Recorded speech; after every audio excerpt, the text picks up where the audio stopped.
Salutations à toutes et à tous, je suis vraiment très heureux de vous retrouver pour cette nouvelle vidéo.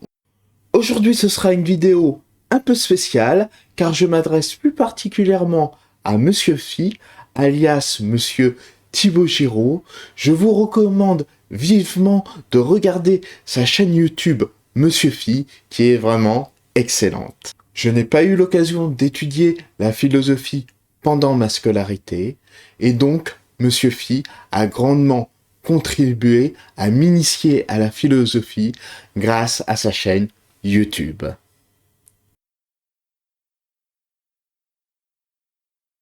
Monsieur Phi, tout d'abord, je vais me présenter brièvement. Je suis David Lapendrie, une personne handicapée de conditions modestes.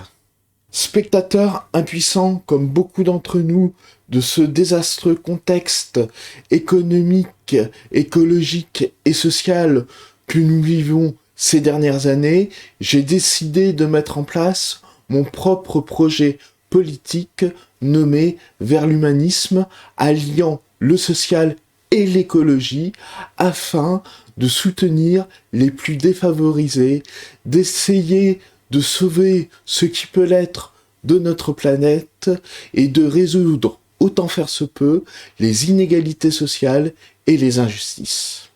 Depuis plus d'un an, à plusieurs reprises, j'ai essayé de me faire interviewer par différents médias.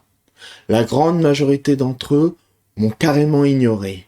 Les autres m'ont répondu le fameux « on vous rappellera », ce qui est totalement inacceptable dans notre pays démocratique. Comme la très grande majorité des Françaises et des Français, vu mon manque de médiatisation, vous ne devez pas me connaître, alors que j'aimerais me présenter au présidentiel de 2022.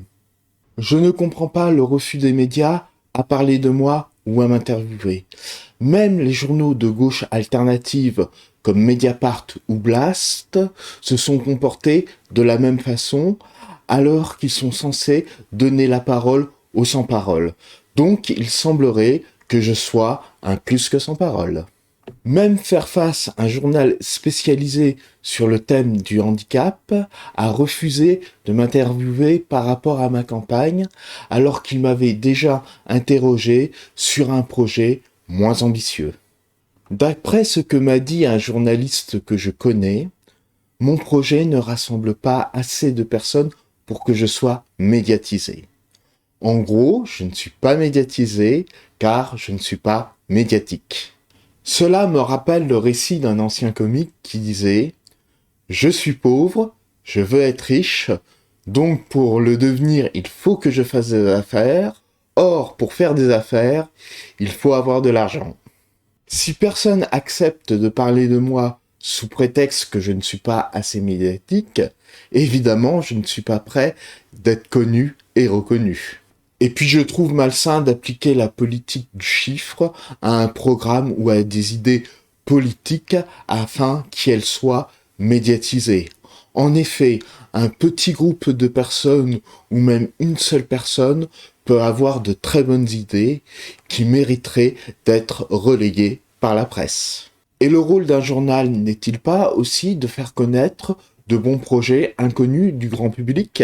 Je trouve que le comportement de la presse fait que cette campagne présidentielle est déloyale, voire antidémocratique, notamment à mon égard, et que ce comportement a probablement fait perdre au peuple français l'opportunité de vivre dans une société meilleure. Monsieur Phi, comme vous le dites en résumé dans votre vidéo intitulée « Deux formes de liberté d'expression », on ne peut pas faire en sorte de médiatiser tout le monde, notamment les personnes qui tiennent des discours de comptoir de bistrot, car la liberté d'expression est un droit liberté. Mais dans le cas où une citoyenne ou un citoyen se présente au présidentiel et qu'elle a un programme sérieux, il me semble que sa médiatisation relève du droit créance, et donc il faudrait donner à cette citoyenne ou ce citoyen les moyens d'être médiatique. Et je m'adresse justement à vous, Monsieur Phi, pour savoir ce que vous pensez en tant que philosophe, du manque de médiatisation des programmes des petits candidats, voire des tout petits candidats comme moi. Monsieur Phi, c'est vrai, vous dites que vous êtes docteur en philosophie, ce qui ne soigne pas grand-chose.